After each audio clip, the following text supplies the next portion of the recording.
Hello everyone, welcome to my mini blog. আগের ব্লগে তো তোমরা দেখেইছো আমি কলেজ স্ট্রিটে গেছিলাম আর সেখান থেকে চলে এসেছি হাতিবাগানে। তো এখানে এসে প্রথমে আমি টুকটাক শপিং করেছি আর এবার আমি প্রথমবার এলাম এখানে। তো এখানে তো প্রচুর দোকান আছে, স্ট্রিট শপিং করার জন্য একদম পারফেক্ট জায়গা। অনেকটাই ঘুরেছি কিন্তু পুরোটাতে ঘুরে দেখা আমার পক্ষে একদিনে সম্ভব হয়নি। পরের বার এসে আবার অনেক কিছুই কিনবো, অনেকটা ঘুরবো। তারপর আমরা গেছিলাম একটু আমিনিয়াতে। ওখানে গিয়ে নিয়েছিলাম হচ্ছে tandoori chicken wings half plate, যেটাতে 4 পিস উইংস ছিল। এটার টেস্ট আমার মোটামুটি লেগেছে। তারপরে নিয়েছিলাম হায়দ্রাবাদি মাটন বিরিয়ানি, যেটাতে মাটন ছিল 2 পিস।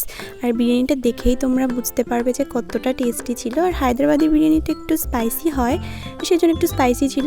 আর মাটনটা না ভীষণ সফট আর ফ্রেশ ছিল। আর বিরিয়ানির সাথে আমি রায়তা খেতে ভীষণ ভালোবাসি। তো এখান থেকে খাওয়া দাওয়া করলাম আর প্রথমবার আমার আমিনিয়াতে এক্সপিরিয়েন্স বেশ ভালোই হলো।